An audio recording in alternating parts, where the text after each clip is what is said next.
اعوذ باللہ من الشیطان الرجیم بسم اللہ الرحمن الرحیم ان الذين آمنوا والذين هادوا والنصارى والصابئين من آمن بالله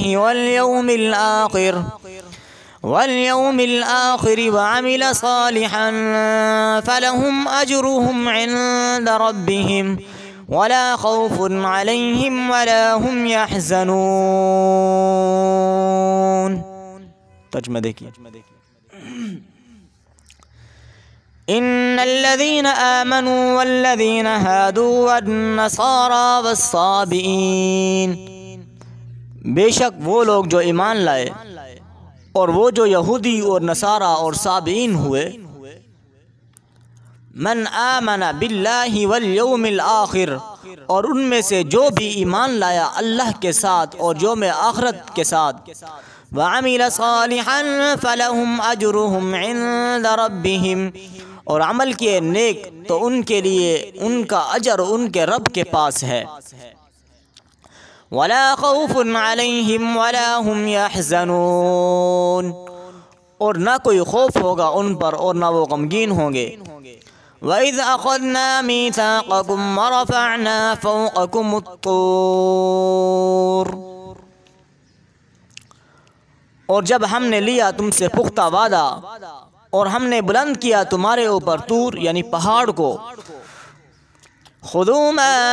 آتيناكم بقوة واذكروا ما فيه لعلكم تتقون، اور کہا پکڑو تم اس کو جو ہم نے تمہیں دیا قوت کے ساتھ، اور تم یاد رکھو جو کچھ اس میں لکھا ہے تاکہ تم متقی بن جاؤ. ثم توليتم من بعد ذلك، پھر تم پھر گئے اس کے بعد. فلولا فضل اللہ علیکم ورحمتہ لکم من الخاسرین، لہذا اگر نہ ہوتا اللہ کا فضل تم پر اور اس کی رحمت تو تم ضرور ہو جاتے خسارہ پانے والوں میں سے. وَلَقَدْ عَلِمْتُمُ الَّذِينَ اعْتَدَوْا مِنْكُمْ فِي السَّبْتِ، اور البتہ تحقیق تم نے جان لیا ان لوگوں کو جنہوں نے زیادتی کی تم میں سے ہفتے کے دن میں. فَقُلْنَا لَهُمْ كُونُوا قِرَدَةً خَاسِئِينَ، تو ہم نے کہا ان سے تم ہو جاؤ ذلیل بندر. فَجَعَلْنَاهَا نَكَالًا لِمَا بَيْنَ يَدَيْهَا وَمَا خَلْفَهَا وَمَوْعِظَةً لِلْمُتَّقِينَ، چنانچہ ہم نے اس واقعہ کو کر دیا عبرت ان کے لیے جو اس کے سامنے موجود تھے. وَمَا خَلْفَهَا وَمَوْعِظَةً لِلْمُتَّقِينَ، اور جو اس کے پیچھے آنے والے تھے اور نصیحت متقین لوگوں کے لیے ہے. وَإِذْ قَالَ مُوسَى لِقَوْمِهِ إِنَّ اللَّهَ يَأْمُرُكُمْ أَن تَذْبَحُوا بَقَرَةً، اور جب کہا موسیٰ نے اپنی قوم سے بے شک اللہ تمہیں حکم دیتا ہے یہ کہ تم ذبح کرو ایک گائے. قَالُوا أَتَتَّخِذُنَا هُزُوًا، انہوں نے کہا کیا تو ہمیں بناتا ہے ہنسی مذاق. قال اعوذ باللہ ان اکون من الجاہلین، موسیٰ علیہ السلام نے کہا میں اللہ کی پناہ میں آتا ہوں اس بات سے کہ میں ہو جاؤں جاہلوں میں سے. قالوا ادع لنا ربك يبين لنا ما هي، انہوں نے کہا تو دعا کر ہمارے لیے اپنے رب سے کہ وہ بیان کرے ہمارے لیے کیسی ہے وہ گائے. قال إنه يقول إنها بقرة لا فارض ولا بكر موسیٰ علیہ السلام نے کہا بے شک وہ اللہ تعالیٰ فرماتے ہیں بے شک وہ ایک گائے ہے نہ بوڑھی اور نہ نئی جوان عوان بین ذالک اوسط عمر کی ہے اس کے درمیان فافعلوا ما تؤمرون چنانچہ کرو وہ جو تم حکم دیے جاتے ہو قالوا ادع لنا ربك يبين لنا ما لونها انہوں نے کہا تو دعا کر ہمارے لیے اپنے رب سے کہ وہ بیان کرے ہمارے لیے کیسا ہے اس کا رنگ قال انه يقول انها بقرة صفراء فاقع لونها تسر الناظرين موسیٰ علیہ السلام نے کہا بے شک وہ اللہ تعالیٰ فرماتے ہیں کہ بے شک وہ ایک گائے ہے زرد رنگ کی خوب گہرا ہے اس کا رنگ خوش کرتی ہے دیکھنے والوں کو قالوا ادع لنا ربك يبين لنا ما هي إن البقرة تشابه علينا انہوں نے کہا تو دعا کر ہمارے لیے اپنے رب سے کہ وہ بیان کرے ہمارے لیے کس قسم کی ہے وہ گائے بے شک وہ گائے مشتبہ ہو گئی ہم پر وَإِنَّا إِن شَاءَ اللَّهُ لَمُهْتَدُونَ اور یقیناً ہم اگر اللہ نے چاہا تو ضرور راہ پا لیں گے قال إنه يقول إنها بقرة لا ذلول تثير الأرض ولا تسقي الحرث موسیٰ علیہ السلام نے کہا بے شک وہ اللہ تعالیٰ فرماتے ہیں کہ بے شک وہ ایک گائے ہے وہ محنت کرنے والی نہیں ہے اور نہ ہل چلانے والی ہے زمین میں ولا تسقي الحرث اور نہیں سیراب کرتی کھیتی کو مسلمۃ لا شیۃ فیہا بے عیب ہے نہیں ہے کوئی داغ دھبا اس میں قالوا الآن جئت بالحق انہوں نے کہا اب تو لایا ہے حق کو فذبحوها وما كادوا يفعلون پھر انہوں نے اس کو ذبح کیا اور وہ ذبح کرنے والے نہیں تھے فذبحوها وما كادوا يفعلون پھر انہوں نے اس کو ذبح کیا اور قریب نہیں تھا کہ وہ اس کو ذبح کرتے اب اس کی آپ کو تھوڑی سی واقعہ کی تفصیل بتا دوں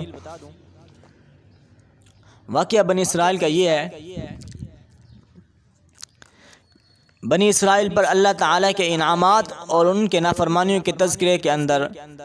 یہ آیت کریمہ بنی اسرائیل کے ایک باطل گھمنڈ کی تردید کے لیے آئی ہے ان کا عقیدہ یہ تھا کہ صرف انہی کی نسل اللہ کے منتخب اور لاڈلے بندوں پر مشتمل ہے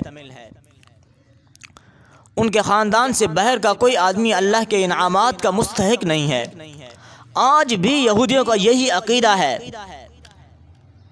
اس لیے یہودی مذہب ایک نسل بت پرست مذہب ہے اور اس نسل کے باہر کا کوئی شخص یہودی مذہب اختیار کرنا بھی چاہے تو اختیار کر ہی نہیں سکتا یا ان حقوق کا مستحق نہیں ہو سکتا جو ایک نسلی یہودی کو حاصل ہے اس آیت نے واضح فرمایا کہ حق کسی ایک نسل میں محدود نہیں ہے اصل اہمیت ایمان اور نیک عمل کو حاصل ہے جو شخص بھی اللہ اور آخرت پر ایمان لانے اور عمل صالح کی بنیادی شرطیں پوری کرے گا خواہ وہ پہلے کسی مذہب یا نسل سے تعلق رکھتا ہو اللہ کے نزدیک اجر کا مستحق ہوگا انشاءاللہ یہودیوں اور نصرانیوں کے علاوہ عرب میں کچھ ستارہ پرست لوگ رہتے تھے جنہیں صابی کہا جاتا تھا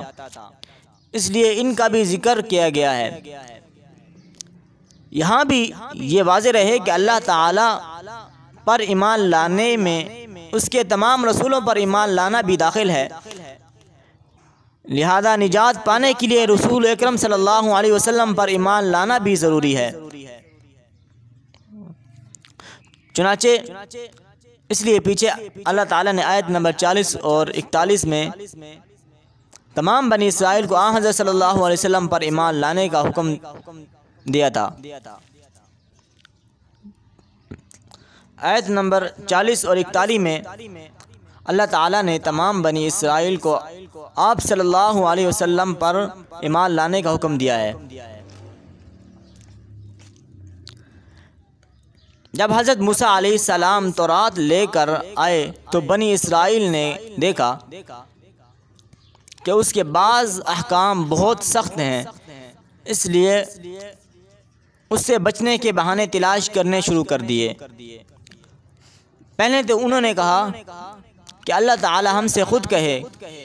کہ تورات پر عمل کرنا ضروری ہے۔ مطالبہ اگرچہ معقول تھا، مطالبہ تو معقول نہیں تھا، مگر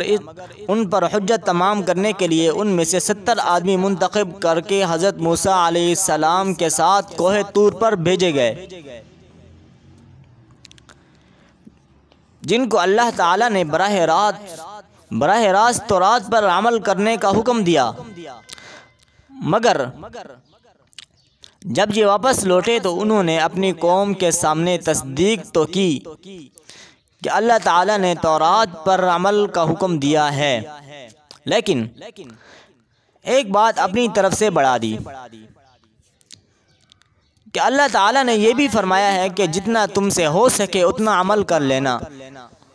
لیکن جو نہ ہو سکے وہ ہم معاف کر دیں گے۔ چنانچہ تورات کے جس حکم میں بھی انہیں کچھ مشکل نظر آتی وہ یہ بہانہ تراش لیتے کہ یہ حکم بھی اسی چھوٹ میں داخل ہے۔ اس موقع پر اللہ تعالیٰ نے کوہ طور ان کے سروں پر بلند کر دیا کہ تورات کے تمام احکام کو تسلیم کرو۔ جب انہیں یہ اندیشہ ہوا کہ کہیں پہاڑ ان پر گر نہ جائے، تب ان لوگوں نے تورات کو ماننے اور اس پر عمل کرنے کا وعدہ کیا، عہد کیا۔ اس آیت میں اسی واقعے کی طرف اشارہ ہے۔ کوہ طور کو ان کے سروں پر بلند کرنے کی یہ صورت بھی ممکن ہے کہ پہاڑ کو اپنی جگہ سے ہٹا کر ان کے سروں پر معلق کر دیا گیا ہو، جیسے کہ حافظ ابن جریر رحمۃ اللہ علیہ نے متعدد تابعین سے نقل کیا ہے، اور ظاہر ہے کہ اللہ تعالیٰ کی قدرت سے یہ کچھ بھی بعید نہیں ہے، اور یہ بھی ممکن ہے کہ کوئی ایسی صورت پیدا فرما دی گئی ہو کہ ان لوگوں کو ایسا محسوس ہوا ہو کہ پہاڑ ان پر آ گرے گا۔ مثلا کوئی زلزلہ آ گیا ہو جس سے انہیں ایسا لگا کہ پہاڑ گرنے والا ہے۔ چنانچہ سورۃ الاعراف آیت نمبر 171 میں اس واقعے کے بارے میں الفاظ یہ ہیں، کچھ یہ الفاظ بھی ہیں، وَإِذْ نَتَقْنَا الْجَبَلَ فَوْقَهُمْ كَأَنَّهُ ظُلَّةٌ وَظَنُّوا أَنَّهُ وَاقِعٌ بِهِمْ۔ اس میں لفظ نَتَقَ استعمال ہوا ہے، وَإِذْ نَتَقْنَا الْجَبَلَ، نَتَقَ کا لفظ استعمال ہوا ہے، جس کے معنی لغت میں زور زور سے ہلانے کے آتے ہیں۔ لہذا آیت کا ترجمہ بھی ممکن ہے کہ جب ہم نے پہاڑ کو ان کے اوپر زور زور سے اس طرح ہلایا کہ ان کو یہ گمان ہوا کہ ان پر یہ پہاڑ گر پڑے گا۔ یہاں یہ بات واضح رہے کہ کسی شخص کو ایمان قبول کرنے پر تو زبردستی مجبور نہیں کیا جا سکتا، لیکن جب ایک شخص ایمان لے آئے تو اسے نافرمانی پر سزا بھی دی جا سکتی ہے، اور ڈرا دھمکا کر حکم ماننے پر آمادہ بھی کیا جا سکتا ہے۔ بنی اسرائیل چونکہ ایمان پہلے ہی لا چکے تھے، اس لیے ان کو اللہ کے عذاب سے ڈرا کر فرمانبرداری پر آمادہ کیا گیا۔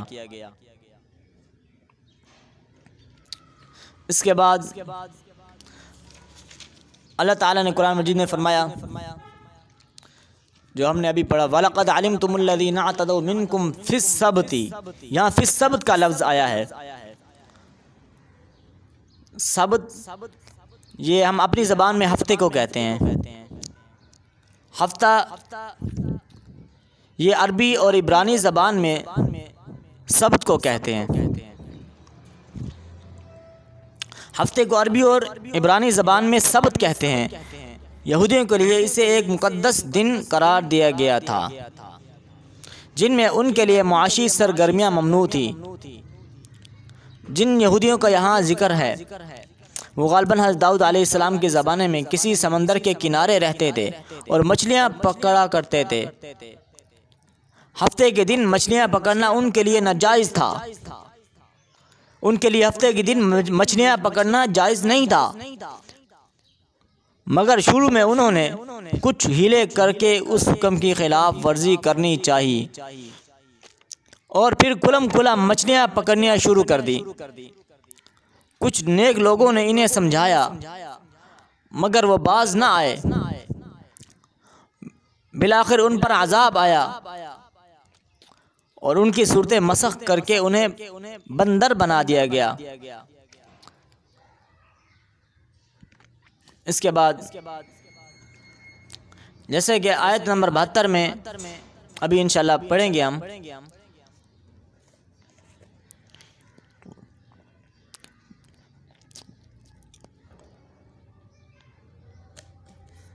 آیت نمبر 72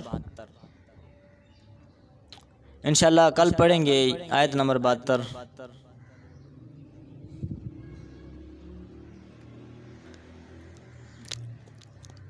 آیت نمبر 72 یہ حکم ایک مقتول کا قاتل دریافت کرنے کے لیے دیا گیا تھا، اس لیے بنی اسرائیل اس کو مذاق سمجھا، بنی اسرائیل نے اس کو مذاق سمجھا تھا کہ گائے ذبح کرنے سے قاتل کیسے معلوم ہوگا۔ انشاءاللہ اس کا ہم کچھ تفصیلی ذکر کل کریں گے۔ مطلب یہ ہے کہ شروع میں جب انہیں گائے ذبح کرنے کا حکم ہوا تو کسی خاص قسم کی گائے نہیں بتلائی گئی تھی، چنانچہ وہ کوئی بھی گائے ذبح کر دیتے تو حکم پورا ہو جاتا، لیکن انہوں نے خواہ مخواہ کھود گردی شروع کر دی، جس کے نتیجے میں اللہ تعالیٰ نے بہت نئی شرطیں عائد فرما دی اور ایسی گائے تلاش کرنا مشکل ہو گیا جو ان شرطوں کو پورا کرتی ہو۔ یہاں تک کہ ایک مرحلے پر ایسا محسوس ہونے لگا شاید وہ گائے تلاش کر کے ذبح کرنے کے قابل نہ ہوں۔ اس واقعے میں سبق یہ دیا گیا کہ بلا وجہ غیر ضروری کھوج میں پڑنا ٹھیک نہیں ہے۔ جو بات جتنی سادہ ہو اس پر اتنی ہی سادگی سے عمل کر لینا چاہیے۔ وآخر دعوانا ان الحمدللہ رب العالمین۔ انشاءاللہ کل سے ہم اس کا کچھ تفصیلی واقعہ آپ کے سامنے رکھیں گے۔ ابھی نماز کا ٹائم ہو گیا، اذان ہو رہی ہے۔